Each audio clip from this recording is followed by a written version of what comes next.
many people here, by show of hands, currently own at least one short-term rental property?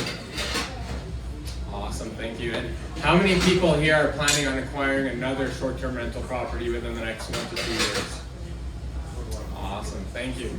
Well, before I get started, my name is Irfan Moladina, and welcome to Short-Term Rentals Tax 101. I'll give you a quick in-depth analysis on kind of some of the main rules and some of the pain points that a lot of people miss when it comes to short-term rentals.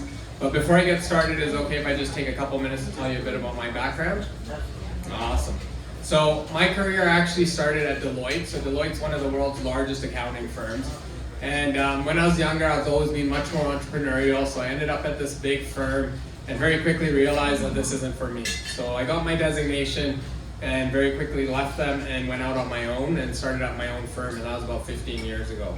Over the years since then, because I'm more entrepreneurial, I get myself dirty in a lot of different areas when it comes to business. And because of that, I've done a lot of my own short-term rentals, long-term rentals, builds, developments, you name it, a lot of stuff in real estate and other businesses as well. Today, our team at RMI, we're a team of about 45 people, full varying degree of expertise, of course, and we do deal a lot with like real estate related activities, including short-term rentals.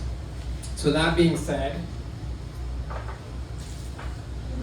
I'll jump into it. So very first one, the rules that are costing a lot of people money, right? So CRA currently came up with a rule a little while ago saying that if a short-term rental is not actually registered and licensed, that CRA is not going to allow the deduction on that standpoint.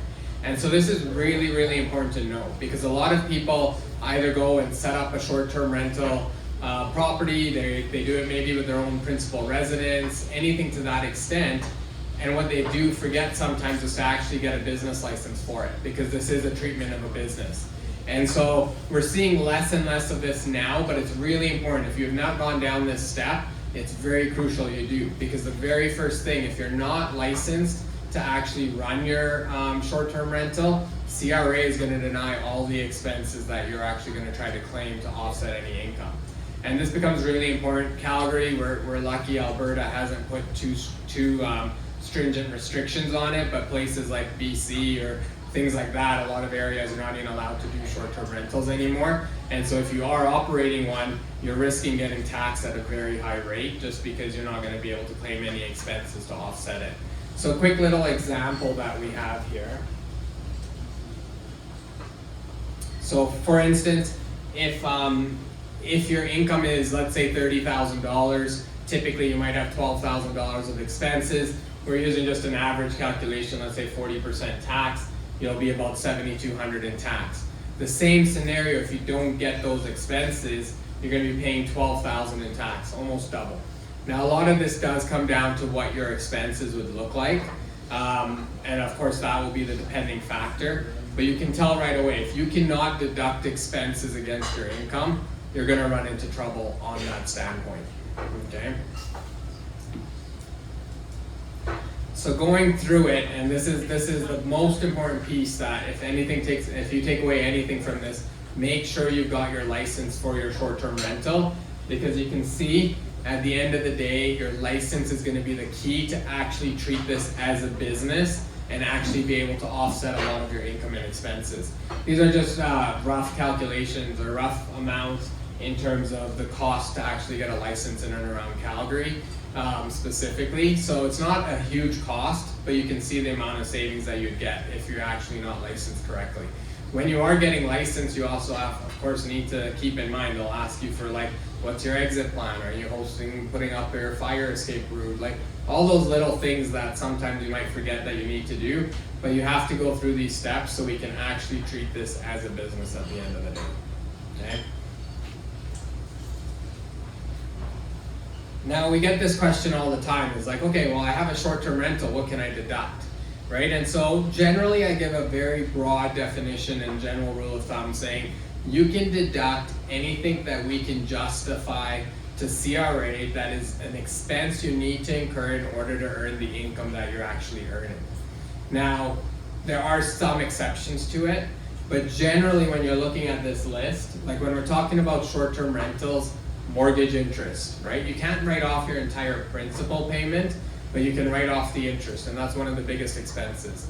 Of course, property tax, insurance, utilities, supplies that you're purchasing throughout the year, any hosting fees, anything along there, cleaning fees, anything that you're incurring, we can actually write off as an expense.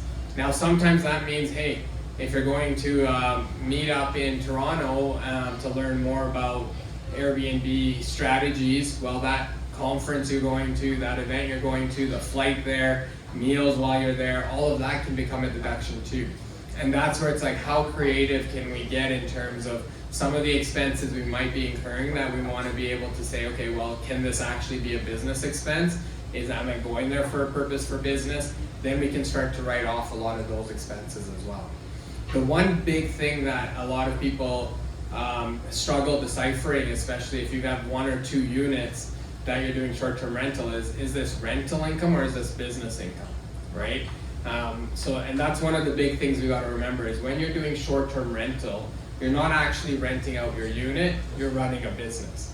And so we can justify a lot more expenses, a lot more business-related expenses against the income you're earning, okay? And one of the big points just to mention, so you do want to prorate your expenses. Let's say if you're doing your principal residence, if I'm Airbnb my basement suite at the end of the day, I can't write off the full mortgage interest. I still live in half the house or maybe 2/3 of the house. So you do have to prorate your expenses. And then the other big one is we talk about a thing called depreciation. So depreciation, for those of you that aren't aware, is basically when you buy a property, you're buying an asset and you can write off a portion of that asset. Now we want to be careful if you're taking the depreciation on an actual property, because typically over time historically property values go up. And what depreciation is the ability to write off an asset over time. So you could get in trouble if you're depreciating your property, but on the flip side, when you're buying furniture for short-term rentals, whether you're buying the beds, the TVs, when you buy all of that, you can't write it all off at one point in time because you get that deduction over a period of time. The life of the asset is going to last you more than 1 year typically, at least we hope. And so in that scenario, we do something called depreciation. And depreciation is where we will write off that expense over a number of years. So for example, you spend $40,000 furnishing the property that you just bought to Airbnb it, and then what we would end up doing is that $40,000 deduction is not a deduction in the 1 year, it's actually going to be a deduction that we would take over time. And CRA does have their calculations of how much we can claim every year on that amount. So just something really important to keep in mind, because I've seen many times where somebody will go in and say, hey, I set up my Airbnb, I spent $40,000 setting it up, and then they get audited by CRA and they're asking why they don't get to write that off as an expense, and that's the purpose behind that, okay?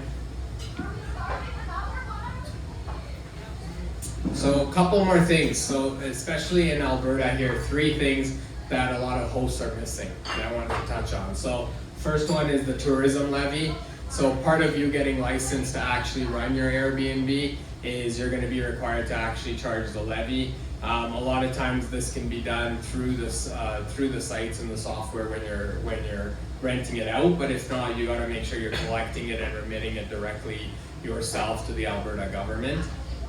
Next one is the piece that I had touched on, rental versus business income. When you are dealing with short-term rentals, we can justify them being a business.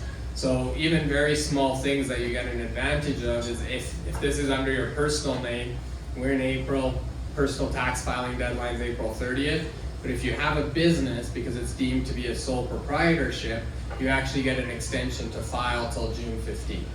Taxes are still due by end of the month, but you do get a bit of an extension, right?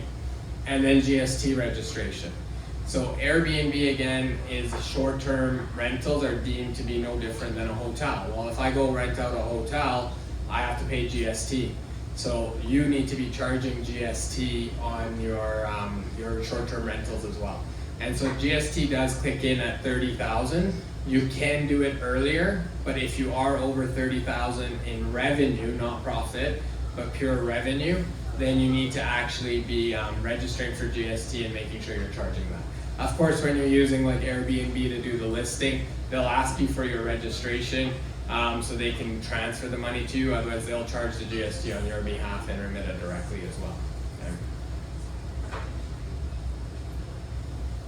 So this one's a fun one, CRA and the things that they're actually looking at these days.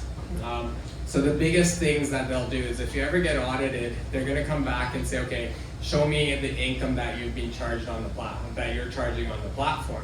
Now a lot of people are saying, well, I might have charged $2,000, but I only got $1,500 in my bank. Well, really your income is the $2,000, and then the $500 would be your expenses, and you're going to be left over with $1,500. Now CRA does tax you on profit, so a lot of times if you are only recording $1,500 of profit on that stay, you'll be okay from a taxation standpoint, but what it can do is trigger more audits.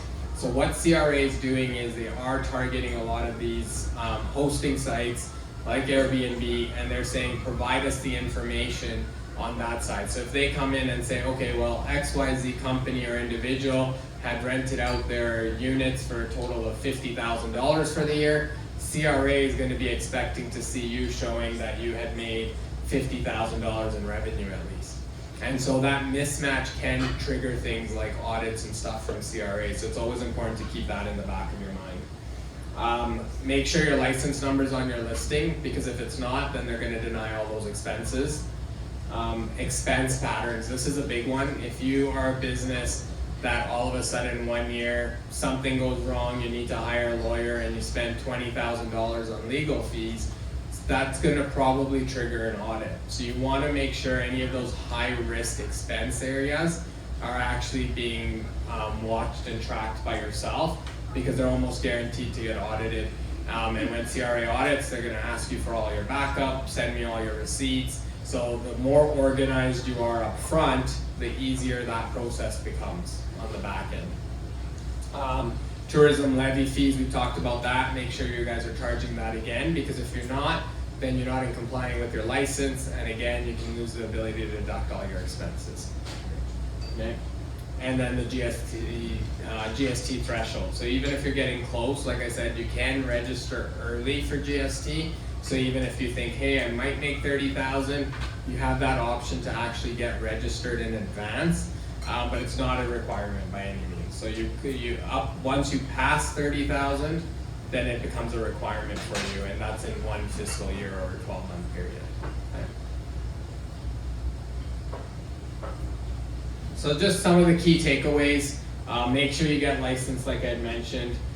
Keep in mind, CRA can reassess non-compliant properties, and so by that you might file, say I have $50,000 of expenses for the year, they'll come back and say, no, you're not licensed, we're going to deny all of those expenses, and you'll just be stuck paying tax on your full revenue. And at that point in time, your short-term rental business will not be profitable, because you're going to end up losing such a big portion of your deductions. Direct bookings.